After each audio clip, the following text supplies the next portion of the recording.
OOCS, Into a Wider Galaxy, Part 331, Elsewhere, with others. The inevitable had launched away from Aldbrith without any drama. Observer Wu had finished a few more interviews, spoken to several people, both alien and human, and things were low drama. At the edge of the system, though, a semi-unexpected communication request reaches the inevitable. Humans of the inevitable, this is the Silent Watcher. We are the reinforcements to the ones you know as Rain and Velocity, the message states in a female voice. There is no visual, and Captain Rangi sighs to himself. Silent Watcher, this is the inevitable. If you want us to open the appropriate docking bay, then you will need to inform me where you actually are. Captain Rangi states, I was informed you are capable of piercing our stealth. We are, however, this is about proper protocol and manners. If you would like me to render your stealth ineffective, then please say so, Captain Rangi asks, activating IFF. The captain of the Silent Watcher acquiesces, and Captain Rangi nods as its location appears on screen. Excellent. We shall be transmitting coordinates of the relevant docking bay in moments. Please stand by. Our security contractor, Mr. Jameson, will be there to greet you, Captain Rangi says before closing the connection. He then reopens the line with it, keyed to Harold's communicator. Our Vishanyan guests have arrived. I need you in docking bay C. Yes, sir, I'm on my way. You expected this? Yes, but I didn't know which bay you would use. Although, to be honest, their speed is a little surprising. I figured they'd intercept us on the way to our next destination or meet us there. Or hell, even play catch-up from place to place in a ridiculous game of tag. Harold explains, I'm entering docking bay C now. It's about to open into the vacuum. I'm fine, open away, Harold says. If it were anyone else, I'd be sending a medical team to restrain a suicidal soldier. Death's too scared to come at me, because that isn't the textbook definition of tempting fate. I've fought war personified. I want a piece of the other horsemen of the apocalypse. And the fact that you lost in war was not only a she, but incapable of riding a horse, on top of her being your in-law, I actually have no idea what that means in the mythological concept. Neither do I was hoping you could tell me. Sounds Greek, though, the fun part of Greek mythology. Prepare to receive the ship, you clown, Captain Rangi says. But before he closes the link, he grins. And get out of the Mediterranean? The legends of gods and spirits the world over has a lot of entertainment to it. I don't think I rate Monkey King. You don't, and I wasn't referring to him, Captain Rangi says with a grin. She had emerged flawlessly from stasis. To her and her unit, stasis was even more comfortable than natural rest. More restful as well. They were the opposite of the poor souls who were stasis-aware, and being stasis-rested was a requirement for the deep sleep units. To her, a single hour in stasis gave her all the rest she would need in a day. Multiple days in stasis meant she could go weeks without rest and receive zero loss in cognition or ability. Granted, rigorous training was needed to pull that particular stunt, but it was a baseline requirement for a deep sleeper. Even if 2 weeks of alertness was followed up, by mandate, with at least a week of full rest and then 2 of light duty, prevents a soldier from snapping. Captain, mission, she requests as she finishes rising. The rest of her unit of 2 squadrons is silent as she speaks. She is in command and they know it. Mission parameters are protective in nature. Forward scouts, calculated velocity of victory, and unending rain of retribution have requested reinforcement. Their infiltration was near completely successful, and they have openly integrated into the peoples here. Stealth is non-optional for this mission and will be permitted only upon the Silent Watcher. We are here on protective detail and are to work with the crew of the Inevitable. That is odd. She glances around and there are many surprised expressions. VIP status. Unending Rain of Retribution has suffered injuries and due to human inexperience with Vishanyan physiology has been de-aged into her adolescence, but is otherwise unharmed. Calculated Velocity of Victory is pregnant. What? She demands in near total synchronicity with several of her soldiers. Unending Rain of Retribution is de-aged, and Calculated Velocity of Victory is pregnant. I did not know we were fertile, she states. Are fertile. As you can imagine, this is important. Why was she in a position to get pregnant let alone be pregnant. She had specific orders to infiltrate an individual of a newly emerged species known as humans to ascertain the risk level. She was directly ordered to engage carnally as humans respond very well to it. She succeeded. Importance of humans? She asks as she begins quickly checking her weapon. Newly emerged species from the depths of cruel space, out in the galaxy for little over a year. They sent their greatest soldiers to make contact. One of them is capable of casually piercing our stealth and has forced confrontation. He is too powerful to deal with without mass exposure and too well placed to make killing him worth it. We are instead turning him into an asset, and we have already learned about our own physiology from it and more. Understood. He will also be the one greeting us. We are pulling into the docking bay now, and he's simply standing there. No atmosphere, no protective suit, and no concern. The captain explains, and she looks up as a screen lights up to show what looks like a tattooed Tret standing calmly and looking directly into the camera with blank white eyes. He's blind? Apparently not. The eye modification is new and has apparently enhanced his already obscene powers of observation. You have some reading to do when it comes to all the things we have recorded this one individual doing. Do not engage in combat with him under any circumstance. You will lose, and you will drag your unit down with you. He cannot possibly be that powerful. He treats our stealth like a joke and considers doing battle with primals to be excellent exercise. Do not engage. Understood, she says, studying the image of the man. His hair and clothing is being pushed around as the docking bay is being filled with atmosphere. May I come in? He asks in galactic trade the moment there's enough atmosphere to carry his words. What? She asks in surprise, this time in sync with the captain. May I come in? He asks again. It almost sounded like he was answering their question. Did he hear us? One of the girls asks. I can hear you. Yes, do I have permission to enter? Harold calls over. Well, how? I've been deciphering your language piece by piece and have been testing out new tricks of observation. I hear you loud and clear, but am struggling to read your lips. It's a work in progress. No.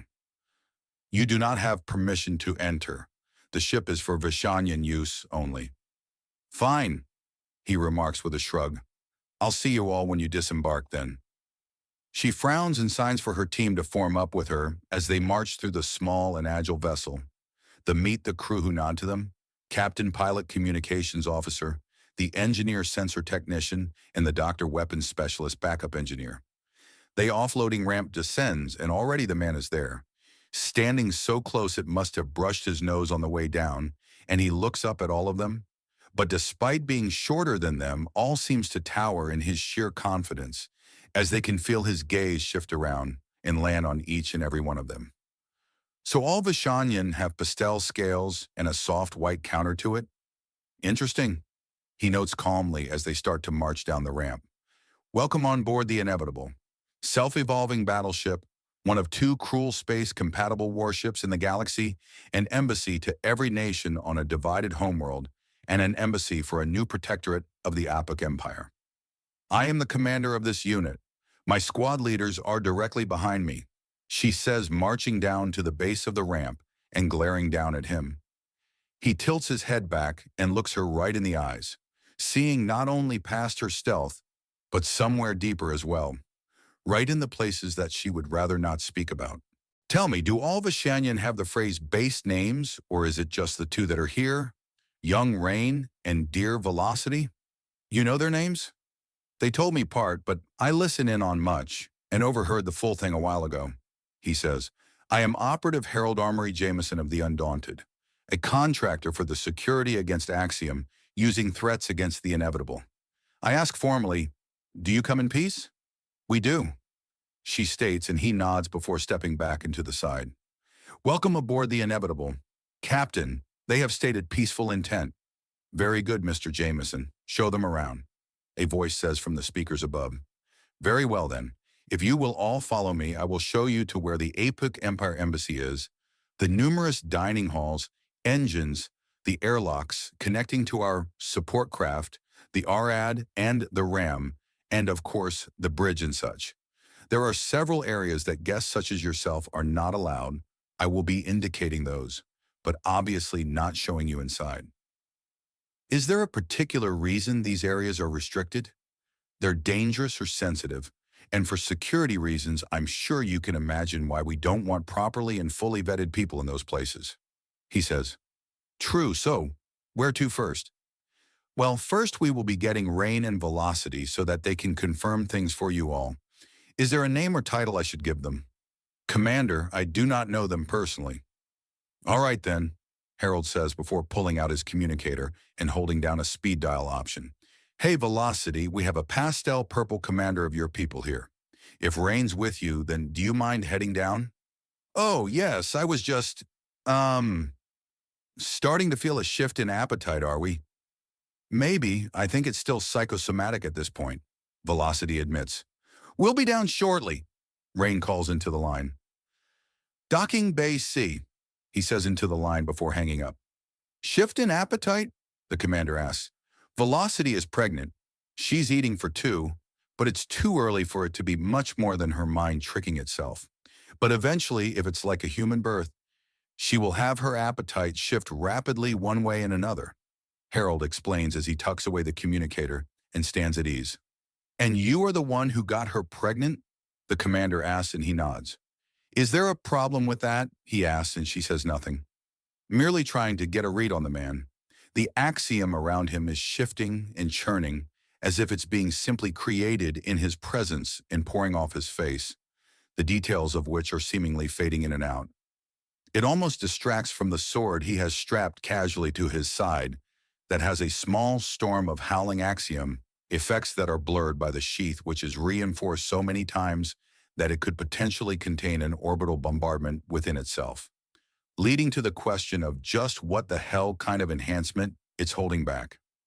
As she tries to perceive into his expanded pockets and pouches, there is a sudden bit of movement, and Harold smirks as the door opens to reveal calculated velocity of victory and unending rain of retribution. They march up and salute as is proper.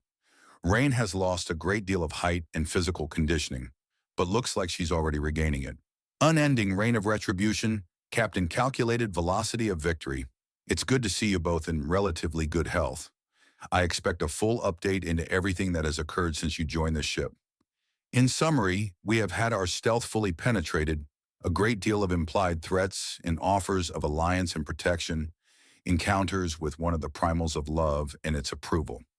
We have seen firsthand the ship being upgraded and retooled on the fly to wage war against a vastly superior foe, and the destruction followed by the resurrection and awakening to full sapience of a stellar phenomenon, followed by the resurgence of an old undaunted opponent that has been bioengineering innumerable horrors and chemical weapons. In summary, phew, I see our debriefing is going to be long and detailed, she says. Yes it is, Velocity answers. So do I get to have a name or do I just call you Miss Pastel Purple? Harold asks. I am bringer of enemy torment. Torment will do, she says, and Harold nods, but there is a slight smirk on his face. Something funny? You were so close to having a funny acronym for the name, he remarks. And that amuses you? Yes.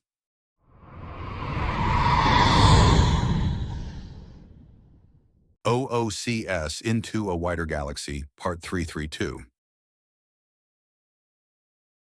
Elsewhere with others. So Torment, I'm actually asking this of all Vishanyan, but why did your people choose the naming scheme you use? It seems deliberately clunky, Harold asks. No. More or less than any other naming scheme. Most beings just rarely bother to translate their names. From my understanding, your name is at least in part saying, Room of Arms and Armor and Son of James. But do you have to translate it directly? Yes, Torment states. Yes, but why? Harold asks. Why are you so insistent on asking these things? Psychology. It may be a softer science, but it's a field that can be understood either way. And the first step to understanding things is to get as much information about it as possible, then look for patterns. After that, you compare it to other similar patterns and see if you can find a match. And then you keep going on from there. But the first step is always gather information, Harold says. So you're studying us. I study everything around me, constantly. Harold corrects her. That does not deny my statement. No, it doesn't. But it does clarify that this isn't special. You're getting the same routine I give to everyone. The only reason you're really noticing is that you're the new thing around.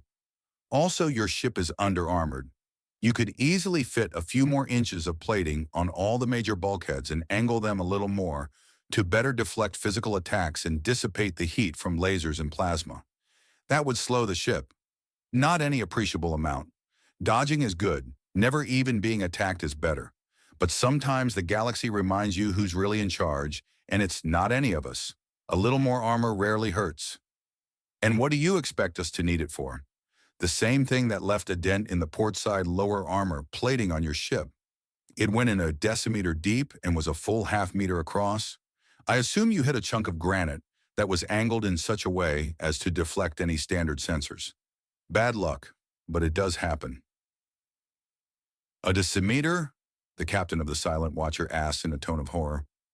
Yes, near the failure point of your plating, if my estimates are correct. You need to not only fix that, but just a bit more armor on all those sides will save you a lot of headaches in the future, Harold says. If you don't mind other people's poking around, I'm sure I can get some men off the ram to spare some time to fix things up. And the ram is? One of the two modular ships that are currently docked with this larger vessel. The ram is repair and maintenance. Its opposite, the RAD, is research and development. Or in other words, the ram brings to life what the RAD dreams up. And you think I'm going to allow another people into my ship to potentially sabotage it and strip out its secrets? You're refusing free repairs on your ship after I pointed out damage nearing a critical state? Harold asks. I will need to investigate it myself to see if it truly requires repair. It's your ship, Captain, Harold says. Anyways, speaking of ships, we have reached the part of this ship where, if you want to, you can enter the other ships. That airlock will lead directly to the ram if you so desire. And directly below us deckwise is the same thing for the Red. The lift is that door, that which will bring you to where you want to go. Any questions so far? Why did you bring us here first? I saw the damage and assumed you would want to speak with the boys on the ram to see about undenting your ship. But if not, then this is just part of the tour, Harold says. So, moving on, we're approaching the rear of the ship and are near the primary engines. As any of you with engine know how we'll be able to spot.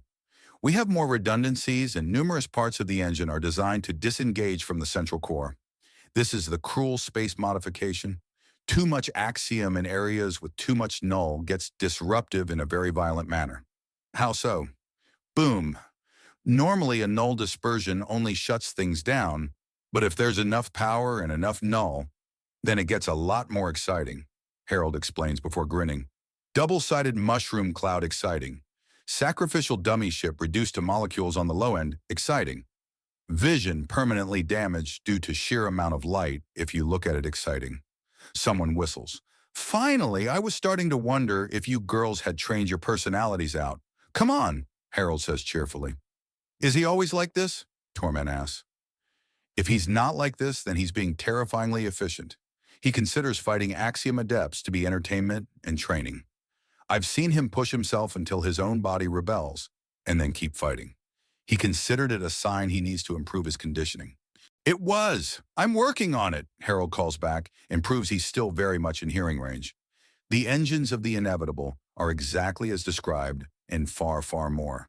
Massive, overpowered, and oversized, exactly what a ship this size needs just to have any amount of acceleration. But many of the components designed for more immediate acceleration and steering have hydraulics on them and clear lines of separation between themselves and their fellow components. The very idea of engines that you can throw a switch and pull it apart is ludicrous, but if it functions while pressed together, then it's surely a good thing, right? How long does it take for the engines to actually be fully activated after changing configuration? The captain of the Silent Watcher asks. About an hour for activation. Deactivation requires two parts. The first is for the big red switch there to be flipped. It immediately shuts down and vents away power from the excess engines and allows the central engine core to keep working. Then is the slow process of pulling away the other parts of the engine because the central core by itself runs hot and needs maintenance more often. Sounds like a danger. It can be, but considering the sheer amount of cabin fever that cruel space hammers into the people navigating it, it's regarded more like a feature. The constant need for maintenance busies the mind and prevents someone from going mad. Engineering had one of the easier times traveling from Earth. Is there no form of stasis that works without axiom? None that we've found. From my understanding, there have been leaps in cryostasis technology, but there are a lot of biological considerations, especially if we don't have axiom to make up any mistakes made. Things need to be tested, retested, and then axiom drawn out of the equation. But I suspect when it and if it actually works, we'll see a surge of movement form Earth. After all, I'm sure you don't need to be told the benefits of passengers that don't need to be fed, given room to keep healthy, or any other large number of considerations. Oxygen, for example. Cryostasis. That would be uncomfortable. No. Doubt. It looks like it's going to take special medicines and likely training to get in and out of it without issue. But if it can be made to work, then your species leaves the part of the galaxy effectively set aside for you, the captain of the Silent Watcher states. That sounded bitter. Do you have any idea how many species would commit truly gruesome acts to have the advantages yours does? An entire portion of the galaxy set aside for you as if by divine birthright. That you are so eager to leave it is obscene. Harold turns to fully regard the Vishanian woman and tilts his head. Do you not consider that we have had to pay for this gift? Or that it might have already cost us far more than most would value it? Harold asks. Oh? Like what? Our species has been shaped entirely by the null. The very physical construction of our bodies, the psychology, and even when we emerged as a species, or even had the chance to emerge at all, is all due to null. But if we had emerged without it, we wouldn't be a Tret-like species. Trets would be a human-like species. Can you even begin to imagine how much history, achievement, and power has been lost because we were in the depths of cruel space? As far as I understand, there aren't actually words that accurately describe it, but suffice to say it would bankrupt any nation, polity, or person you can care to name, easily. And what does that have to do with the value of cruel space? That is the value of cruel space, and what it cost us to achieve, more than the rest of the galaxy has. We would have potentially been one of the first emergent species without it, likely after the Nagasha, but before the Canadors. And that's if we only emerged after the dinosaurs. If we showed up before that, then we may very well have been the first species of the galaxy, Harold says. So there's the price in full. Existence and galactic dominance without needing to fire a single shot.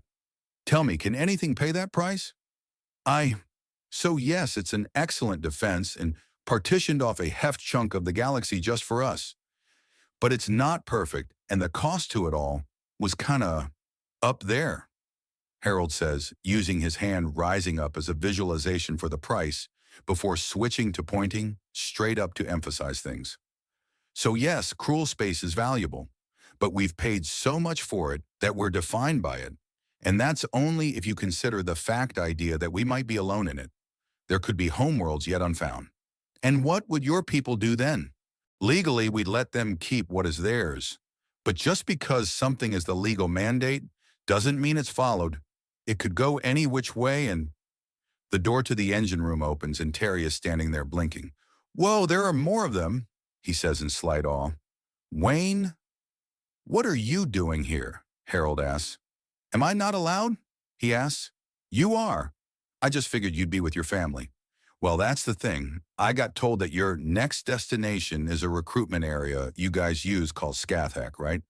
One of their major cities is remodeled after some comics, and Terry begins to explain, and Harold laughs out loud.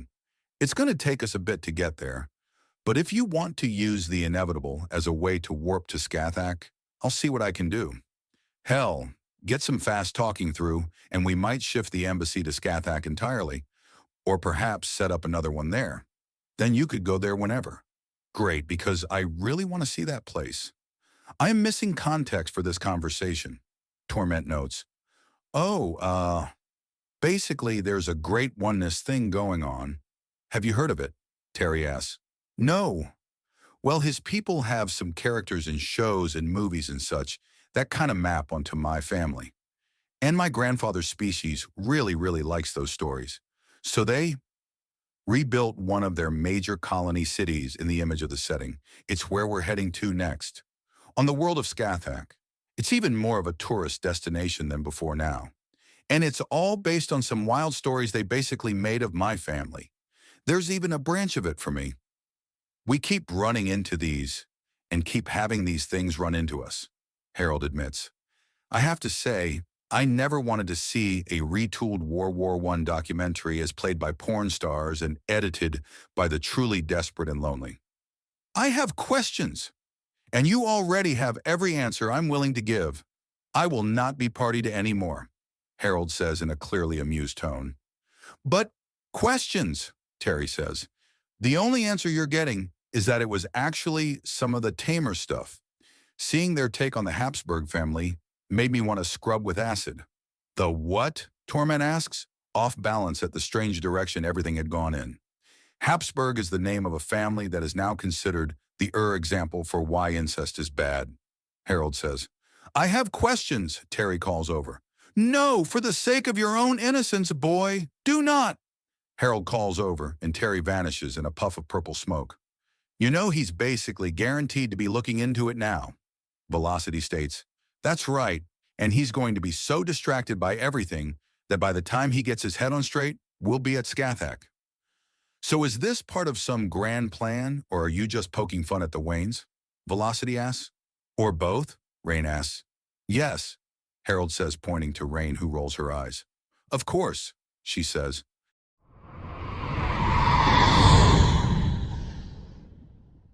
OOCS, Into a Wider Galaxy, Part 333. Elsewhere, with others. So, were you joking? Is that your sense of humor at play? Torment asks, and Harold shakes his head. No, I'd show you, but hardcore pornography isn't exactly an appropriate thing to take a break to indulge in mid-tour, Harold says, and one of the engineers, listening in, snorts so hard he dirties the front of his uniform, and he has to take a few moments and a rag to start cleaning himself. You okay over there? No, and you're the reason why, you maniac, the man says with a laugh, and Harold pumps his fist in triumph. Are you outright trying to confuse us? Torment asks, and Harold gives her a questioning look. You shift from obscenely competent to outright childish from one moment to the next and take great joy in it. Why? Well, why wouldn't I? Life is to be lived, to enjoy. Yes, I have a duty to others, an important one. But if I don't enjoy myself, I become hard, and things that are hard are also brittle. Not to mention joking around in low-stress situations and generally being friendly with each other builds rapport and camaraderie in the ranks. The engineer notes as he tucks away the rag. He then takes a few deep breaths through his nose. Not to mention, I normally need to down horseradish to clear my nose this thoroughly. You're welcome, Harold sing-songs. Anyways, guests, engineering and engines. Engineering and engines guests. Moving on. Harold leads them out of the room and makes a twisting path. That airlock leads to the raid. It's more tightly controlled, but if you show up at the door and ask to be let in with a smile, you'll get a lot further than trying to sneak. Some things are no doubt secret, but a lot isn't, and mostly just neat things they found and are poking at. Moving on. He passes by several armories and weapon emplacements, pointing them out but not showing them inside. Understandable. Then he comes to a strange area. This is the holodeck. It doesn't work inside cruel space, but here, outside of it, and it's a go-to training and entertainment facility. He activates the view screen and it shows a full 25 men, all racing each other over increasingly ridiculous obstacles, occasionally broken out into a shootout with hostiles and needing to go into stealth to avoid further conflict in some areas. What kind of training is this? General hostile territory training. They need to keep moving through randomized obstacles and avoid enemy fire. It's to simulate being forced to infiltrate deep into unscouted territory, meaning unknown route, random patrols and issues just piling up, Harold explains. That almost sounds reasonable. What's the catch? Torment asks. What do you mean almost reasonable? This is a perfectly reasonable training exercise, Harold protests. Is it now? What kind of commander worth their honors would send soldiers into an area without even a minimal amount of scouting? Someone sending out a scouting party? Or someone effecting an immediate rescue mission or extraction mission? Harold asks. And what about the man in purple stalking them? One of the Vishanian asks, and Harold looks again. That's the Phantom. He's a character in some stories, and is there mostly for entertainment purposes. Okay, but he's a walking distraction. Think of him like a hallucination or an oddity that is of no concern to the mission and must be ignored. Engaging with the weird purple man is an automatic failure in this scenario. Sensible, but I'm still trying to make sense of it. Is he supposed to be you with the pure white eyes? It could have been that great oneness going back in time. But the author and creator of the character was inspired by classical marble statues. Basically, pieces of art made of white stone. The paint flaked off over the generations, and while they are still valuable pieces of art, they're now bare stone. So it's somewhat eerie. Oh, I thought it was an image of you stalking them in a strange outfit. No, he doesn't have the facial markings, Harold says. What's with his skull motif? Rain asks. I think there's some magic skulls in his story. Apparently his ring is one of them? I don't know, Harold says dismissively. Anyways, this room is usually occupied most hours of the day, but as guests you'll be allowed to reserve time. It's used for training, for entertainment, and far, far more. So if you need to keep sharp, this is one of the best places on the ship to do it. On to the mess halls. Are you sure that's of such high priority? Considering that human food can be deadly to other races, you need to find the one where they serve nothing but the food safe for you and yours with ease. I was asking more around the fact that we are not expecting to be fed. We have our own supplies. While Nutri-Bars and all the nutrient derivatives are very healthy, they're very lacking in the more fulfilling parts of eating. Chow Hall is as much a social thing, a physical thing, and even the physicality of it is therapeutic. Never underestimate a good hot meal after a hard day. Harold states, trust me, it does help. Trust doesn't exactly come easy to us human. Why not? You've already placed yourselves in our power almost completely. Accepting food and anecdotes should be the least of things after you've come onto our ship, are surrounded by our forces and breathing our atmosphere. We share our air with you, and you think a meal is too far? Well, Torment begins. What do you humans want? The ones on this ship generally want to do their duty and return home, which is escorting Observer Wu from location to location. Observer Wu wishes to interrogate and understand the Undaunted as best as he can. I want to do my duties, which includes protecting Observer Wu until such time as he returns to cruel space. Then I will ask for a proper reassignment. The Undaunted want to make the best possible impression on the galaxy and find a place and position for ourselves. And right now, the cavalry, the hero, whatever you want to call it, we seem to be fitting into it, helping people around us, gathering power to ourselves. There's enough people in the galaxy doing terrible, awful, evil things that we'll never really run out of work, and as we work, we run into people like you. Perhaps not on a societal scale, but even on individual scales. People who are backed into a corner, desperate and looking for a better path. Even if they don't know they're looking, we find a way out. And you're just offering these miracles to us, free of charge? Haven't we already? Unless I'm much mistaken, you've already been sponsored by Sal Sharon, the Primal of Love. Have we not offered to be a go-between yourselves and the Apok Empire, your immediate neighbors and our allies? To be completely fair about things, Harold says, trailing off, then looking her right in the eyes. We've given you far more chances and opportunities than you would have given us, or even given yourselves for that matter. What are you implying? Torment asks. Even if I was your enemy, I wouldn't need to do anything. If I was your enemy, I would ignore you. Your doctrines, your reflexes, and your paranoia all betray you. You are your own worst enemy. Excuse me? Tactically, you've cut yourselves off and isolated yourselves while having increasing border aggression with the nearby Apok Empire, which overpowers you by several orders of magnitude at least.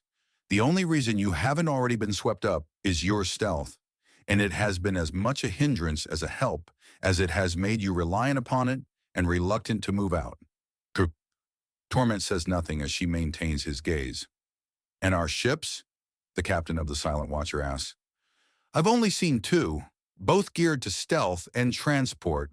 Neither had even mildly appropriate armor, Harold says. The stealth is adequate. And how would you do it? Torment demands. Social stealth. You have cloaking DNA. Use it. A slight adjustment to your stealth fields and you're a common species that's expected to look a little off. If you notice someone sneaking around and trying not to be seen, then they get all your attention. You see someone that's wearing the right uniform and carrying a standard-issue weapon, and no one will bat an eye at it. You could even have primed several cloaking communities to make themselves look like your kind, so you could walk around completely unimpeded. Instead, you sneak around and are so desperate not to be seen that you get everyone's attention the moment they get a glance of you. I can keep going if you like, but it won't get any better for you, Harold promises. Perhaps you could stand to be a bit more diplomatic? A new voice asks, and the group turns. Hello, Observer. Hello, Mr. Jameson. I was wondering if I could borrow a couple of these young ladies, in particular the crew of the lovely ship that's now docked within ours. Why? The captain of the Silent Watcher asks. Your opinion on the galaxy, the undaunted, and humanity will no doubt be unique compared to the rest. You may bring your weapons if they make you feel safe, or use stealth even. However, I would like to get some answers from you, Observer Wu states. And what if I say no?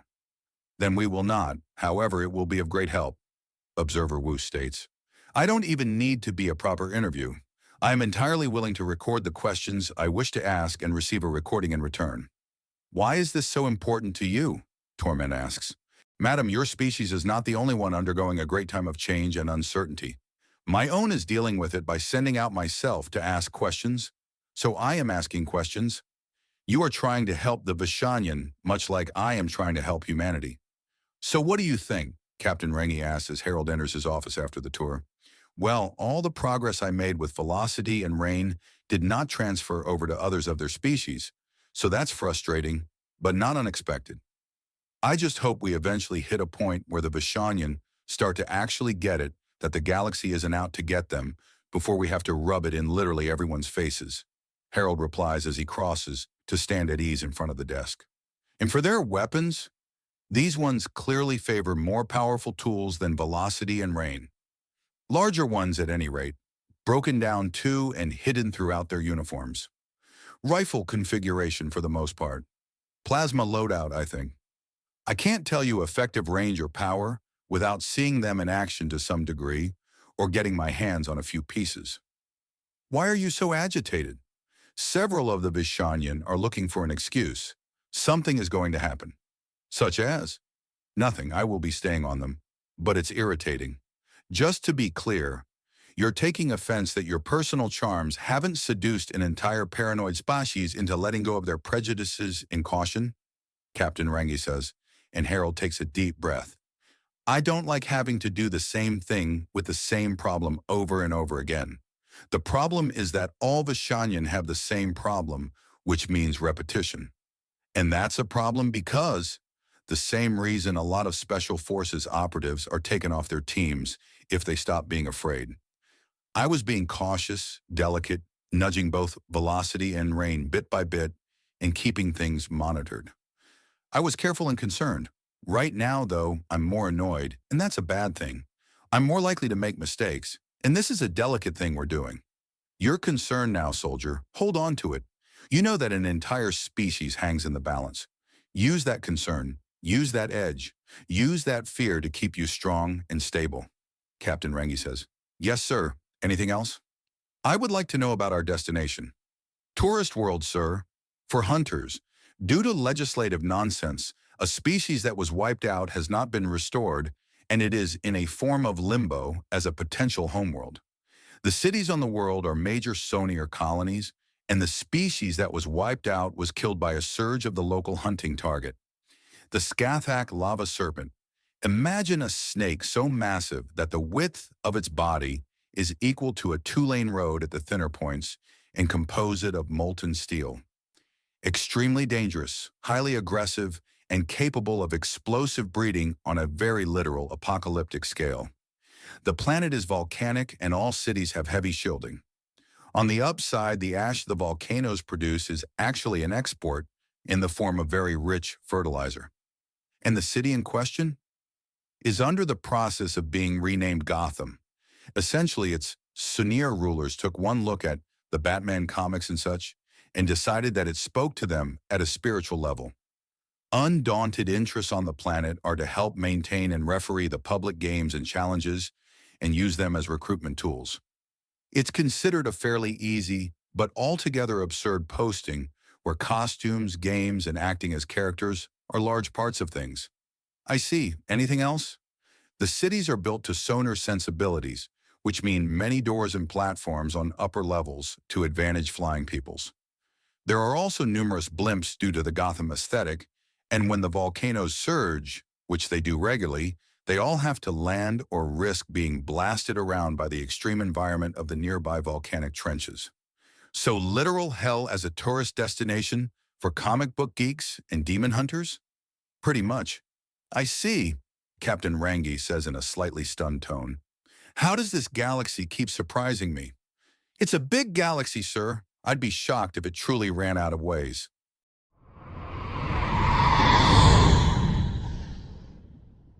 OOCS into a wider galaxy, Part 334. Elsewhere, with others. So, why eggs? Torment asks as she looks down at the sandwich she was given. Stereotypical food loved by many snakes. Harold answers and Torment sniffs at the sandwich before opening. The vegetable is a stalk called celery, mostly fibers and water. There are substitute spices in there to add flavor, and the sauce primarily uses eggs as well. The egg of what? Chicken, small ground-based bird that is easily kept together. They're ranched near universally by humans. They also produce large numbers of eggs which are packed with protein. Torment puts the sandwich back together and takes a bite. She tries to hide the fact that her eyes outright light up and deliberately slows her impulse to inhale the food. Don't stand on ceremony. The main rule of chow hall is that it goes in your mouth and not on your uniform.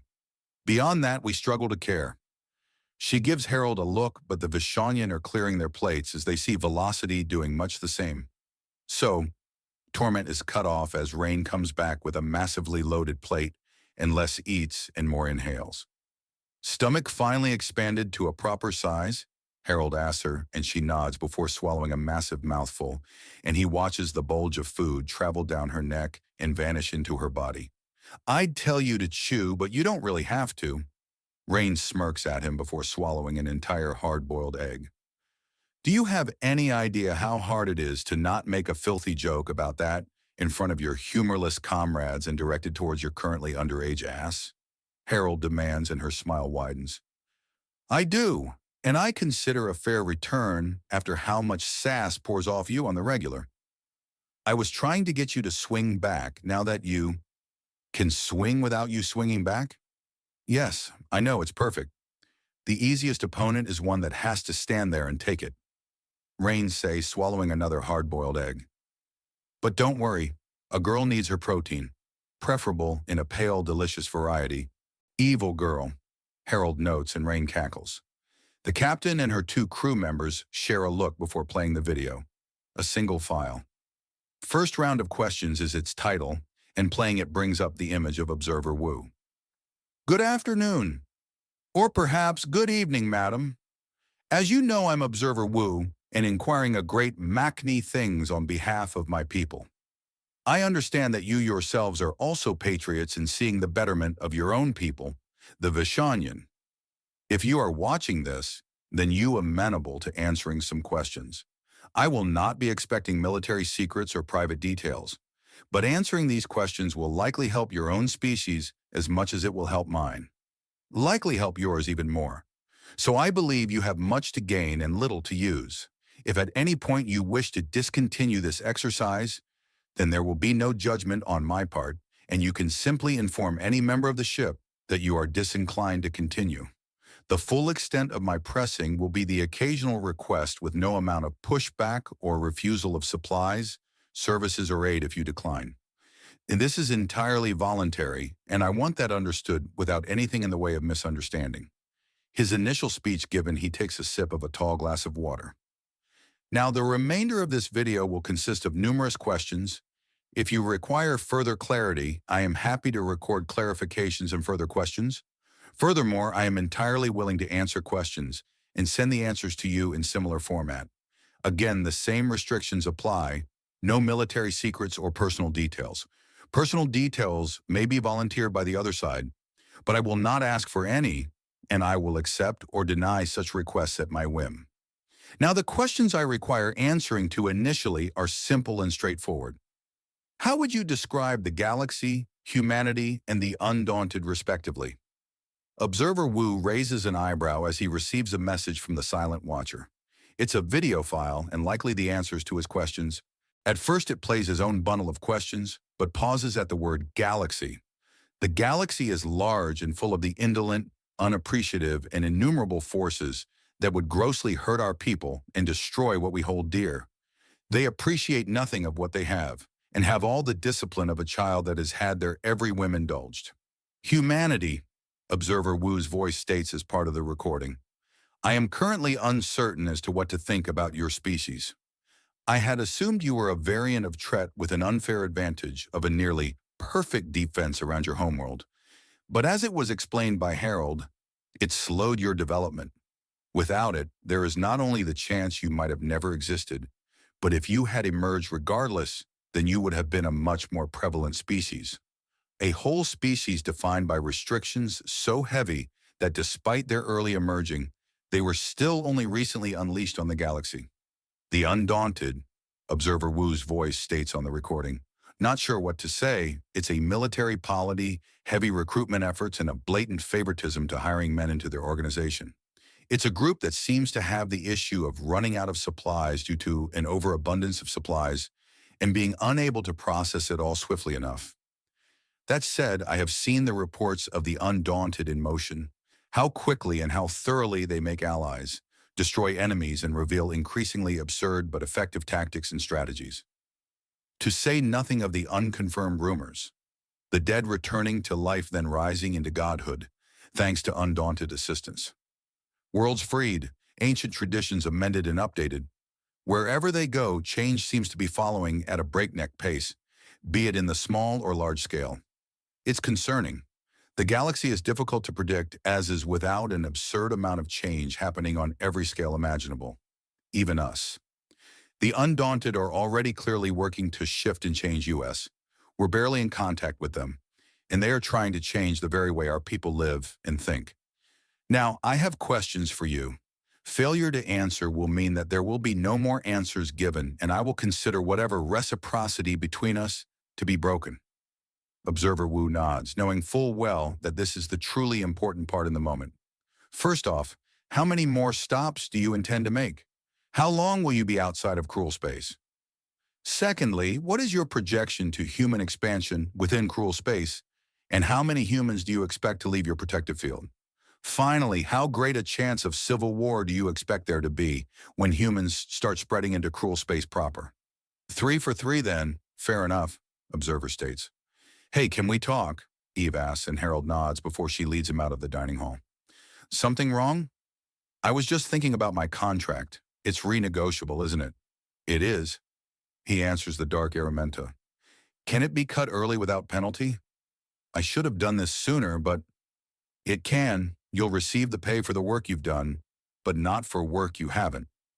Is there a reason you're jumping ship early? It was Albrith. You, Harold asks after a few moments. I found someone there, and I want to go back to them. She says, and he nods. Fair enough. I don't need more than that. Will you be needing help acquiring transportation after we land at Scathach? Yes, I will. I've been talking, and I can easily get back to them if I can get back to Albrith, but, well, I remember clearly when a black powder cannon was a weapon of terror and would need an adept to stop. Now I can easily get around that and far, far more. She explains, and Harold nods. Very fair. I will also be making sure you have my contact information. If things go wrong, I can get you a good job with the Undaunted. You've done well and have another way out, he says, and she smiles. Thank you, sir. So let's get you started with the paperwork and the pay. Do you want this to happen in your quarters, official office, or elsewhere? Office, I still need to learn about contracts and such, and having a lawyer there will help, Eve says, and he nods. Incidentally, how has your incorporation into more advanced technologies and lifestyles been going? You seem to be fairly well adjusted, but the biggest hurdle was learning to drink untreated water so often. If you don't boil or have it in the form of an ale or something, then much of Lacran's water was only safe if a water Aramenta gave it to you. And even then, you better pray she doesn't have some reason to dislike you. And instead, you get crisp, clean, healthy and safe water from a tap. Yes, every now and then I just run a faucet and watch for a bit, having a hard time believing what I see. Fair, very fair, Harold replies. Now let's get started. Afternoon, Captain, I do hope you will forgive my being somewhat abrupt with the answers. But in order, the image of Observer Wu begins to state as, the captain pauses it at the groan of one of her engineers. Is something wrong? Only that we're being extremely inefficient about this. And what do you propose? We walk into a potential capture, an interrogation? We bring him onto the Silent Watcher and let him walk out with Vashanian secrets. We're still in a midpoint between trusting and outright attempting to sabotage these people. If we don't do things as delicately and clearly above board as possible, then there will be some kind of weakness found or exploited. You think the Admiralty will do something like that? Right now, the Admiralty is furiously looking for some kind of answer, any kind of answer to give direction, and if the report shows one of the now very paranoid and very much looking for something to do, an admiral, that she needs to do something, she's going to do something. The captain says before pointedly starting the video again to end the conversation. Our intended stops are 3, potentially 4 more in number. Skathak, Zalwar, and Centris, possibly in that order. There is another location, but there are certain complications surrounding Lavaron and potentially heading there. None the least of which is that the Gravali Empire is borderline hostile, and the planet is deep within its territory. How did the Undaunted get a grip there? The captain wonders. Now, as for the second question, likely within the next 10 years, we will see the foundations of new colonies being established throughout the nearest planets and stellar bodies in the Sol system. The system that holds the human homeworld of Earth. Likely there will be at least a permanent research and logistical base on the Moon, and substantially larger stations in orbit around the homeworld, ones large enough to have a permanent population. Following that is the dry planet of Mars, which while in the green zone lacks several required components for complicated life. After these 3 obvious locations, I suspect things will spread out in an unpredictable pattern as numerous nations and groups seek out to do one thing or another first. Also, a large number of humans, a great many men at any rate, will wish to leave beyond the edges of cruel space. Politics, legislation, and more will determine how many actually do so. Mostly men, one of the engineers asks. Isn't it reciprocal with the humans? All their men want women, and all the women out here want men and are willing to share, the other asks. Let us discuss after the third question, the captain says before restarting the video.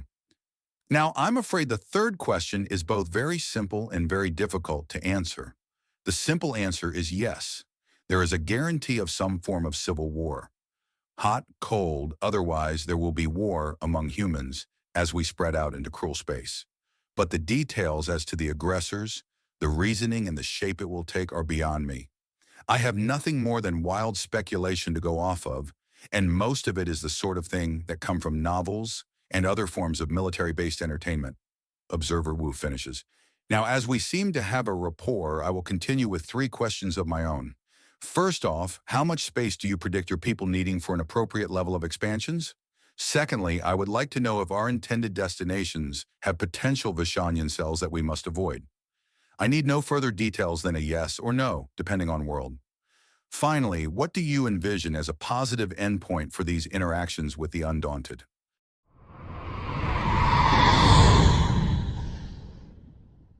OOCS into a wider galaxy, Part 335. Elsewhere, with others. I'm not entirely sure this is where the tour should have gone to, Harold remarks, but cannot keep the grin off his face. All the Vishanyan, his wives, the girls he had hired, and a good chunk of the guys off duty were packed into a movie theater and watching the opening credits of an Agila-made movie. In particular, one of the few PG movies that depicted humanity in some form prior to first contact. Oh, don't be worried. This was one of my favorites as a little girl. You're a little short, but you remind me of Bloodhorn, the boy of butchery. I'm not sure if I should be insulted or not, Harold notes. It could go either way, Giria says as the credits wrap up as the scene zooms to a mist-shrouded islands before zooming into a cave with a door on it. Every man in the audience laughs as it zooms in on what seems to be a cross between a university lecture hall and a gym. Dozens of Agila men are pumping iron and solving mathematical equations in between their reps. Then things get even funnier as the voiceover begins to narrate.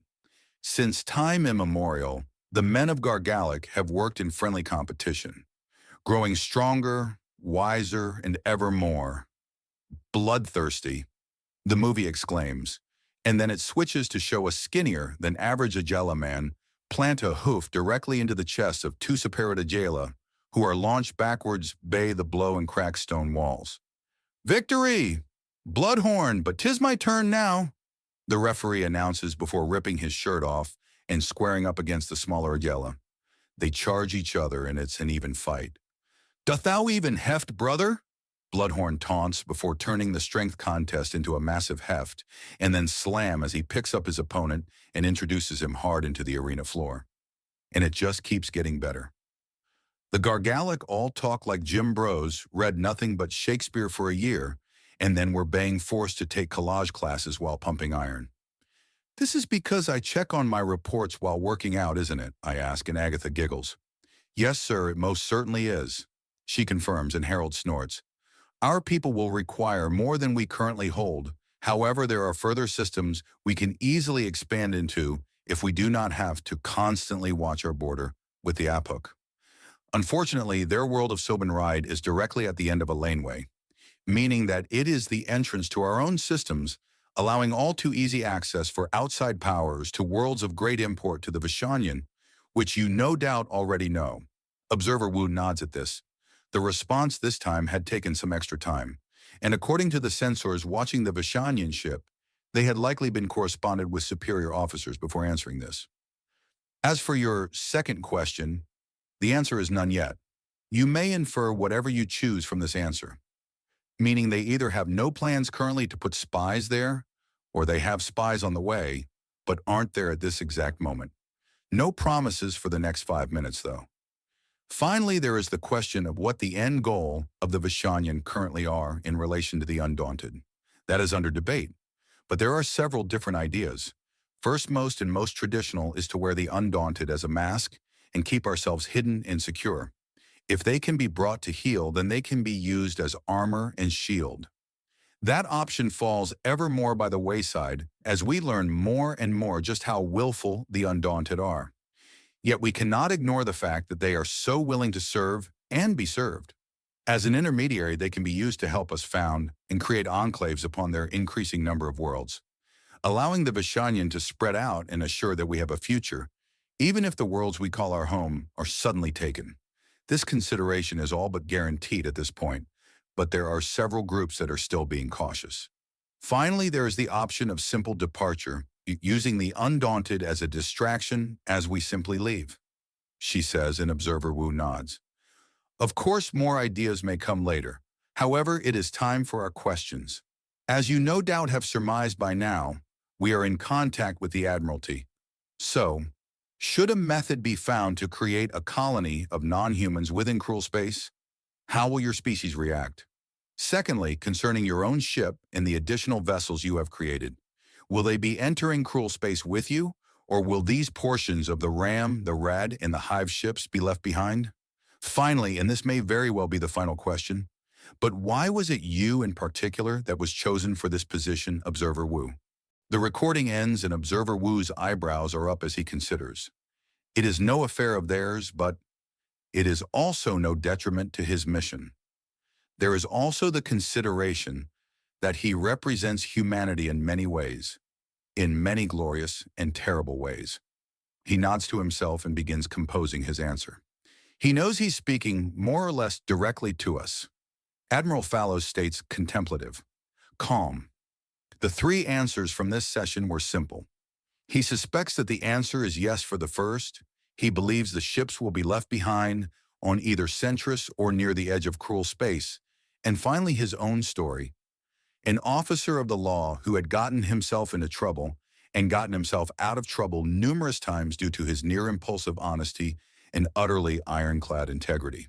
He could still be lying, Grand Admiral Bombard states. True, true.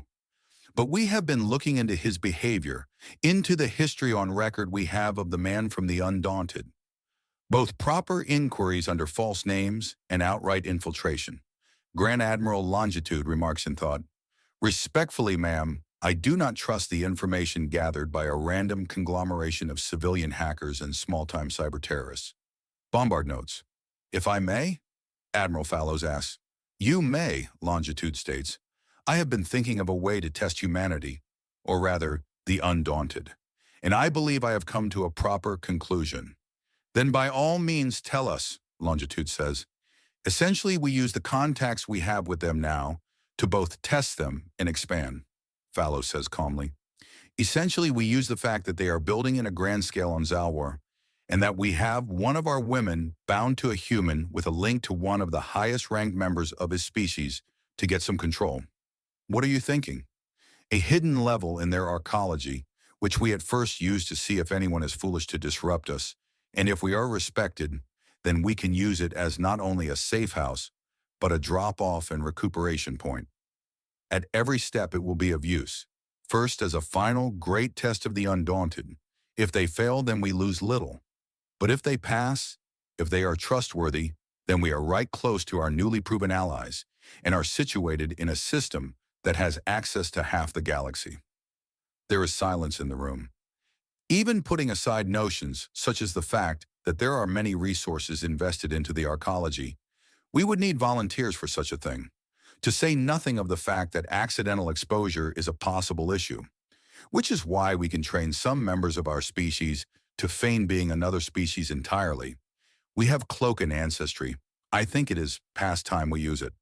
Fallows says, and Grand Admiral Longitude simply looks at her for a bit and then nods. Very well then. Thank you for volunteering. Get started. So, how disrespectful is it to make a drinking horn out of your enemy's horn? Rain asks.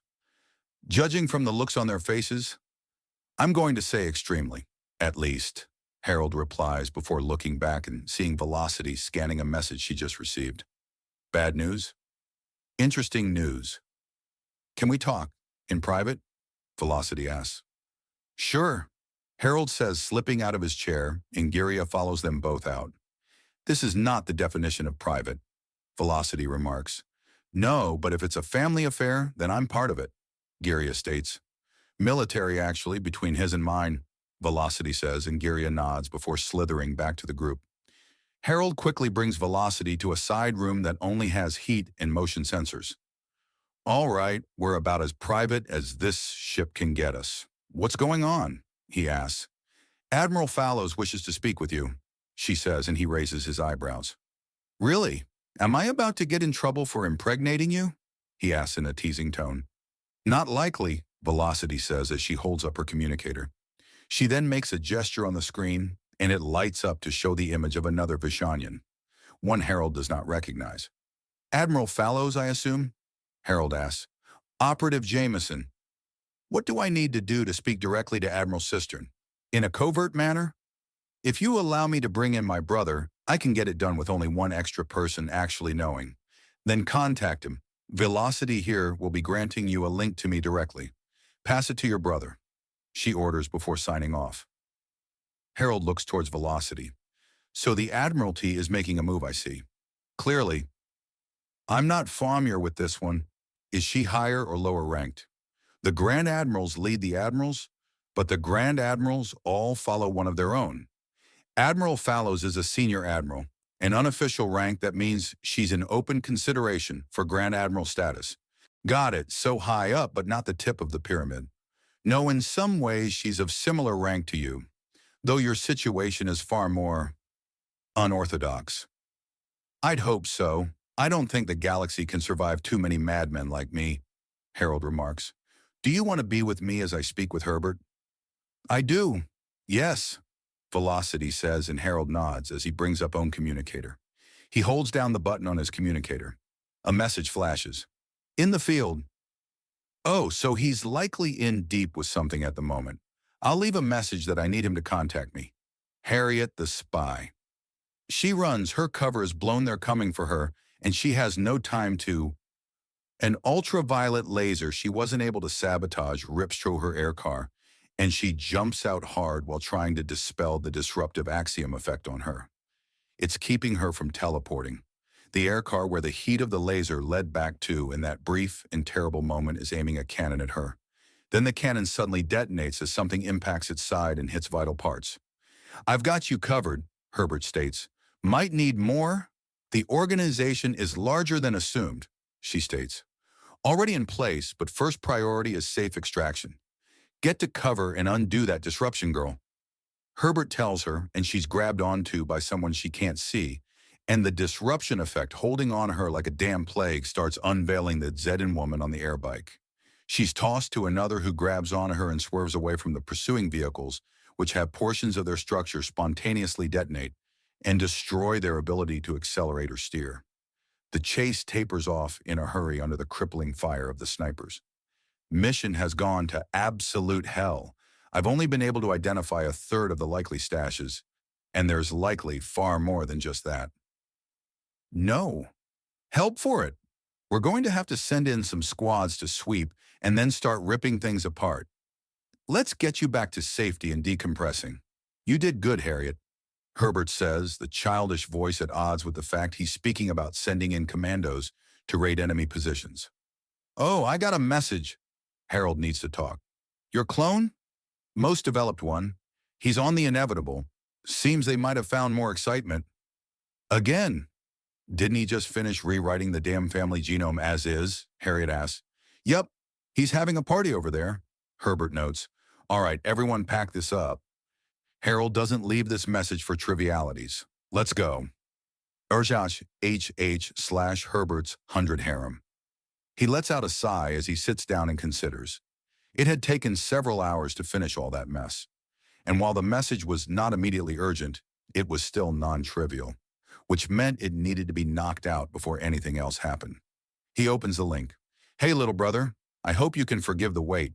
We were in the middle of a messy extraction and needed to get into a hot cleanup when you called.